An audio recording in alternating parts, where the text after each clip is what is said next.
नमस्कार मित्रांनो, मी गणेश मानकर इग्नाइट अकॅडमीच्या प्लॅटफॉर्मवर तुम्हा सर्वांचे मी स्वागत करतो। ठाणे मनपाकडून जाहिरात आलेली सिव्हिल वाल्यांसाठी चांगली संधी आहे, तर याच्यात ते नक्की फॉर्म भरू शकतात। तर बघा, सिव्हिल इंजिनिअरिंगच्या उमेदवारांना बघा, सिव्हिल इंजिनियर नागरी याला थोडा एक्सपिरियन्स मागितलेला आहे, तर याची 24 जागा आहेत। त्याच्यानंतर मेकॅनिकल ऑटो वाल्यांसाठी 16 जागा आहेत, इलेक्ट्रिकल वाल्यांसाठी 4 जागा आहेत आणि सिव्हिल वाल्यांसाठी जिथे एक्सपिरियन्स नाही मागितला तर अशा या 63 जागा इथे आपल्याला बघायला मिळतात। म्हणजे टेक्निकल साठी या चांगल्या पोस्ट आपल्याला पाहायला मिळतात आणि याची जर तुम्ही तयारी करत असाल तर आपण ऑल सिव्हिल जेई साठी एक direct recruitment exam batch launch केलेली, की ज्या बॅच मध्ये तुम्हाला टेक्निकल तसेच नॉन टेक्निकल असे दोन्ही सब्जेक्ट पाहायला मिळतील। त्यासोबतच मेकॅनिकल इंजिनिअरिंग साठीची पण आपण आपली बॅच जी आहे तर ती लॉन्च केलेली आहे, ज्याच्यामध्ये तुम्हाला टेक्निकल आणि नॉन टेक्निकल असे दोन्ही विषय जे आहेत तर ते बघायला मिळणार आहेत। महाराष्ट्रातून सर्वात जास्त एक्सपर्ट असलेले शिक्षक या बॅच मध्ये तुम्हाला शिकवणार आहेत, जे ऑलरेडी खूप ठिकाणी पोस्ट होल्डर आहेत ते तुम्हाला मार्गदर्शन करणार आहेत आणि त्याच्यासाठीच ही बॅच तुम्ही जॉईन करू शकतात। या बॅचेस जॉईन करताना जर तुम्ही आपला GM10 नावाचा एक सिक्रेट कोड यूज केला तर तुम्हाला या बॅचेसच्या ज्या प्राइस दिसतात तर त्यांच्यावर फ्लॅट 10% पर्यंतचं ऑफ मिळू शकतं। बघा, हे ठाणे मनपाच्या वेबसाईट्सवर तुम्हाला जायचंय। आता याची जी लिंक आहे, ज्यांना पाहिजे असेल त्यांनी कमेंटमध्ये लिंक हे टाईप करा, त्यांना आपण लिंक जे आहे तर ते शेअर करून देऊ। बघा, इथं काय म्हटलंय, न्यू रजिस्ट्रेशन, नवीन रजिस्ट्रेशन करावं लागणार आहे। ही परीक्षा TCS घेणार आहे, म्हणजे TCS नुसार तुम्हाला फॉर्म भरायचा आहे। बघा, फॉर्म 12 ऑगस्ट पासून सुरू झालेले आहेत आणि 2 सप्टेंबर पर्यंत तुम्ही फॉर्म जे आहे तो भरू शकता। सगळ्यात आधी तुम्हाला तुमचं रजिस्ट्रेशन जे आहे तर ते करावं लागणार आहे, लॉगिन आयडी पासवर्ड तयार करावं लागणार आहे। त्याच्यासाठी बघा, तुमचं पहिलं नाव, तुमचं मधलं नाव, तुमचं आडनाव, त्यानंतर आईचे नाव आणि वडिलांचे नाव, या सगळ्या डिटेल्स तुम्हाला कशा पद्धतीने भरायचे, ज्या तुमच्या 10th याच्यावर आहेत ना तर त्यानुसार भरायचे आहेत। म्हणजे ज्या महिलांचं लग्न झालं असेल त्यांचं माहेरचं जे नाव होतं तर मे बी त्याच नावाने भरावं लागणार आहे। ज्या मुलांच्या नावात काही स्पेलिंग मध्ये बदल होता त्यांना मात्र 10वीच्या याच्यावर जे नाव आहे त्याच नावाने फॉर्म भरावा लागणार आहे। त्याच्यानंतर तुमच्या नावात जर बदल झाला असेल, काही मुलांनी नंतर नावात बदल केला असेल किंवा त्यांचे 10वीच्या चुकीचं असेल, नंतर त्यांनी करेक्शन केलं असेल तर त्यांनी टाकायचं की हो तुमच्या नावात बदल झाले। त्याच्यानंतर ज्या महिलांनी लग्नानंतर नावात बदल केलाय त्यांनी पण इथं येस म्हणायचं आहे आणि त्याच्या नाव जे आहे ओरिजिनल टाकायचं। डेट ऑफ बर्थ टाकायची, एज इथे कॅल्क्युलेट होईल आणि डेट ऑफ बर्थ जो तुमच्या एज्युकेशनल सर्टिफिकेट असेल 10वीच्या याच्यावर असेल 30 टाका। शक्यतो आधार कार्डवर ही चुकीची बर्थ डेट असते खूप साऱ्या उमेदवारांची। बघा, जेंडर सिलेक्ट करायचं, मोबाईल नंबर टाकायचा, मोबाईल नंबर रिचार्ज वाला पाहिजे, नाही तर OTP येणार नाही आणि OTP टाकल्याशिवाय फॉर्म भरला जाणार नाही। ईमेल आयडी इथं टाकायचं आहे। पुढे 10वीचा सीट नंबर, वर्ष आणि 3 हे परीक्षा केंद्र तुम्हाला जे आहे तर ते टाकावं लागणार आहे आणि इथं जनरेट OTP वर क्लिक करायचं। जनरेट OTP वर क्लिक करण्याआधी ते तुम्हाला कॅप्चा कोड विचारतं। कॅप्चा कोड भरल्यानंतर बघा तुम्हाला इथं OTP रिसीव्ह होणार आहे, तो OTP इथं व्हॅलिडेट करायचा आणि OTP व्हॅलिडेट झाल्यानंतर अशा पद्धतीने तुम्हाला मेसेज जो आहे तर तो येणार आहे। पुढे आता तुम्ही इथं इन्फॉर्मेशन रिव्हेरीफाय करायची, रिव्हेरीफाय करून एकदा चेक करून इथं सबमिट याच्यावर क्लिक करायचं। त्याच्यावर क्लिक केल्यानंतर ते म्हणतं की एकदा इन्फॉर्मेशन वाचून घ्या, नंतर काय आम्ही चेंज करू देणार नाही, तर इथं पुन्हा क्लोज करायचं।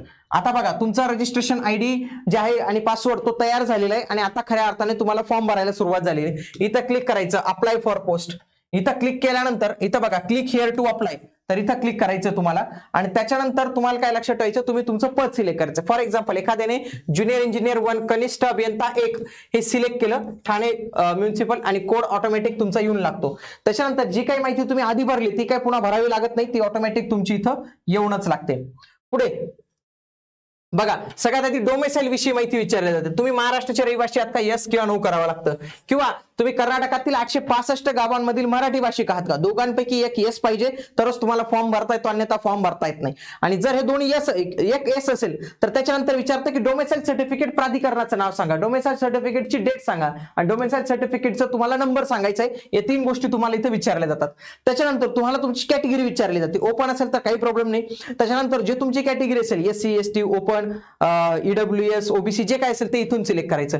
त्याच्यानंतर विचारतं की तुमच्याजवळ कास्ट सर्टिफिकेट आहे का, कारण की कास्ट सर्टिफिकेट शिवाय तुम्ही जातीमधून अप्लाय करू शकत नाही। त्याच्यामध्ये विचारतं की ते प्राधिकरणाचं नाव सांगा आम्हाला कोणी दिले, त्याच्यानंतर त्याची डेट सांगा आणि त्याच्यानंतर त्यांचा नंबर जे आहे तर ते तुम्हाला इथं सांगायचा आहे।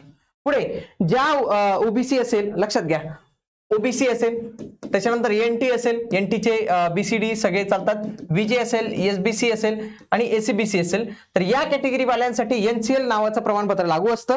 EWS वाल्यांना EWS सर्टिफिकेट विषयी माहिती विचारली जाते। NCL कोणत्या प्राधिकरणाने दिलं, कोणत्या डेटला दिलं आणि कोणत्या नंबरला दिलं, या 3 डिटेल्स तुम्हाला विचारले जातात। पुढे हे आयडेंटिफिकेशन मार्क नाही भरलं तरी चालतं. त्याच्यानंतर तुमच्याकडून आयडेंटिटीचा एक प्रूफ मागितला जातो, कोणतं तरी प्रूफ द्यायचं असतो. फॉर एक्झाम्पल तुम्ही पॅन कार्डला येस म्हटलं तर तुम्हाला पॅन कार्डचा नंबर आणि त्याच्यानंतर पॅन कार्डवरील व्यक्तीचं नाव विचारलं जातं. त्याच्यानंतर तुम्ही ड्रायव्हिंग लायसन्सही भरू शकतात पॅन कार्ड नसेल तर. त्याच्यानंतर तुमच्याकडे voter ID, passport, bank passbook, तर यांच्यापैकी कोणत्याही एका याची डिटेल्स तुम्ही जे आहेत तर ते भरू शकतात आणि सेव्ह अँड नेक्स्ट तुम्हाला इथं करायचंय. पहिली माहिती भरली गेली बघा, ग्रीन झालं म्हणजे काय, माहिती भरली गेली आणि ती सेव्हही झालं. पुढच्या याच्यात काही ऍडिशनल डिटेल्स असते, ही ऍडिशनल डिटेल्स तुमच्या समांतर आरक्षणाविषयी विचारले जाते. पहिला प्रश्न असतो तुम्ही ठाणे महानगरपालिकेचे कर्मचारी आहात का. दुसरा आहे तुम्ही 1991च्या जनगणनेचे कर्मचारी आहेत का. त्याच पद्धतीने 1994च्या जनगणनेचे कर्मचारी आहेत का. त्याच्यानंतर तुम्ही आत्महत्याग्रस्त शेतकऱ्यांचे मुलगा किंवा मुलगी आहात का, ते इथं विचारलं जातं. यस असेल तर तुम्हाला त्याच्याविषयी माहिती, सर्टिफिकेट, ते प्राधिकरणाचं नाव आणि कोणत्या तारखेला मिळालं या डिटेल्स तुम्हाला सगळीकडे भरावे लागतील. त्याच्यानंतर ऑलरेडी गव्हर्नमेंटमध्ये आहात का, प्रकल्पग्रस्त आहात का, भूकंपग्रस्त आहात का, पदवीधर अंशकालीन आहात का. यस जर तुम्ही केलं तर 3 गोष्टी विचारतात, प्राधिकरणाचं नाव सांगा, डेट सांगा आणि तो नंबर जे आहेत तर ते तुम्हाला या 3 डिटेल्स इथे विचारले जातात. त्याच्यानंतर माजी सैनिक असेल तर तुमची सर्व्हिस कधी सुरू झाली आणि कधी एंड झाली हे इथं विचारलं जातं. त्याच्यानंतर दिव्यांग माजी सैनिक असेल तर ती पण माहिती इथं विचारली जाते.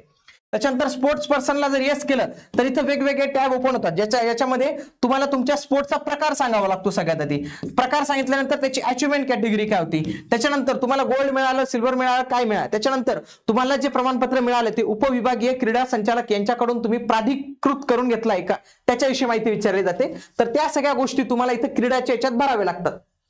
पुढचं, तुम्ही स्वातंत्र्य सैनिकांनी नामांकित केलेले पाल्य आहात का. त्याच्यानंतर तुम्ही ऑर्फन आहात का. ऑर्फन मध्ये प्रकार विचारला जातो, मग तुम्ही इन्स्टिट्यूशनल आहात, नॉन इन्स्टिट्यूशनल आहात.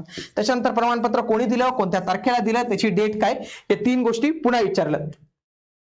पुढे याआधी प्रतिबंधित केले का, येस केलं तर रिझन विचारलं जातं.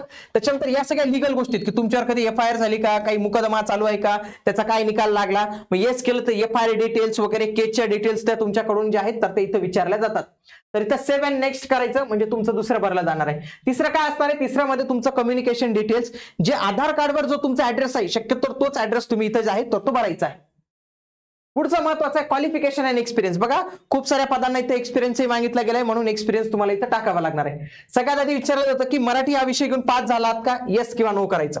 मग 10वीची डिटेल्स टाकायची. 10वीच्या डिटेल्स मध्ये काय काय लागतं बघा, शैक्षणिक मंडळाचे नाव विचारलं जाणार आहे, संस्थेचं नाव विचारलं जाणार आहे, पर्सेंटेज, CGPA, ग्रेड सिस्टीम काय असेल ते सिलेक्ट करायचं, किती मार्क्स मिळाले, किती पैकी होते, मग पर्सेंटेज किती आले आणि कोणत्या महिन्याला पास झाले ते टाकायचे. सेम जे पद्धतीने 10वीचं टाकलं त्याच पद्धतीने 12वीची डिटेल्स विचारले जाते, 12वीचे टाकायचे. त्याच पद्धतीने तुमच्या डिग्रीची डिटेल्स जे आहेत तर त्या पद्धतीने टाकावे लागणार आहे. स्पोर्ट स्पेसिफिक क्वेश्चन म्हणजे MSCIT आहे का, टायपिंग वाल्यांसाठी टायपिंगची माहिती विचारली जाते. त्याच्यानंतर या पदांसाठी काही पदांसाठी एक्सपिरियन्स आहे म्हणजे भरपूरच पदांसाठी एक्सपिरियन्स मागितलाय तर त्या एक्सपिरियन्सची माहिती तुम्हाला याच्या कॉलम मध्ये टाकावी लागते. बघा name of the organization, post hold केली, कोणत्या तारखेपासून होल्ड केली, कोणत्या तारखेपर्यंत केली, तर या सगळ्या गोष्टी सेव्ह अँड नेक्स्ट कराव्या लागतात. आणि शेवटचं म्हणजे तुम्हाला तुमची डॉक्युमेंट्स अपलोड करावे लागतात. याच्यामध्ये सगळ्यात आधी फोटो अपलोड करावा लागतो. बघा फोटो 2 पद्धतीचा असतो, एक असतो अपलोड फोटोग्राफ आणि एक असतो लाईव्ह फोटोग्राफ. लाईव्ह फोटोग्राफसाठी तुमच्या पीसीला वेबकॅम असणं गरजेचं आहे किंवा तुम्हाला लॉग इन करून मोबाईल मधून हा तुम्ही फोटो अपलोड करू शकतात. आता हा जो फोटो असतो ना हा पण 2च फॉर्मॅट मध्ये चालतो, फक्त JPEG आणि JPG. इथे ना PNG फॉर्मॅट चालत नाही, PDF फॉर्मॅट चालत नाही. त्याच्यानंतर इथं सही पण जी आहे ना तर ती JPG या 2 फॉर्मॅट मध्ये चालते. त्याच्यानंतर तुम्हाला डॉक्युमेंट्स अपलोड करायचे. बघा 10वी आहे, 12वी आहे, पदवी आहे, राज्य अधिवास आहे, यांच्याविषयी माहिती विचारली जाते आणि ही PDF फॉर्मॅट मध्ये पण चालते आणि आय थिंक 2 MB पर्यंत तुम्ही तुमची फाईल जी आहे तर ती अपलोड करू शकतात याच्यामध्ये. बघा एक्सपिरियन्स सर्टिफिकेट इथं विचारलेलं आहे, ज्याला गरजेचं आहे त्याला विचारलेलं आहे. बघा कास्ट सर्टिफिकेट, कास्ट व्हॅलिडिटी बघा मॅन्डेटरी नाही आहे, असेल तर लावा, नसेल तर अपलोड केलं तरी चालतं. त्याच्यासोबत इथं नॉन क्रिमिलियर, काहींना इथं EWS सर्टिफिकेट विचारलं जाऊ शकतं.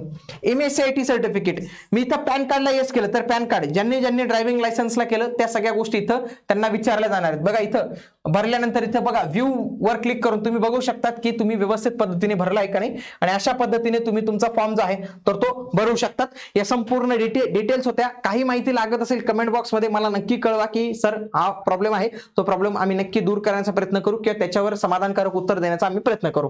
आणि जे उमेदवार सिव्हिलची तयारी करत असतील, सिव्हिलसाठी तर यावर्षी जबरदस्त संधी आहे, त्यांनी ही संधी गमवाऊच नाही. आणि मेकॅनिकल वाल्यांसाठी थोडंसं म्हणजे समुद्रामधून तो बादलीभर पाणी आणून का होईना, तेवढी का होईना तेवढी संधी आहे तुम्हाला ती बादलीभर पाण्याची. तर ती पण संधी काय तुम्ही हरू नका. जे काही जागा आलेल्या आहेत 16-15 काही ठिकाणी 1-2 आलेले त्यांच्यासाठी फॉर्म भरा. झालं तर तुमचं फार कल्याणच आहे. नाही तर आपली RTO MBA येणारच आहे, आपण त्याच्यासाठी लढणारच आहोत. तर सिव्हिलसाठी ही बॅच आहे, तर सिव्हिल वाल्यांनी नक्की ही बॅच जॉईन करा. मेकॅनिकल वाल्यांनी पण ही बॅच जॉईन करू शकतात. आणि मेकॅनिकल वाल्यांना वाटतं माझं मेकॅनिकल चांगले किंवा सिव्हिल वाल्यांना वाटतं माझं टेक्निकल चांगले, मला फक्त नॉन टेक्निकल पाहिजे आहे बॅच, तर ती पण बॅच आपल्या ऍप्लिकेशनवर उपलब्ध मित्रांनो, ती पण तुम्ही जॉईन करू शकतात. ओके, भेटूया आता आपण पुढील व्हिडिओमध्ये. तोपर्यंत जय हिंद, जय महाराष्ट्र, धन्यवाद.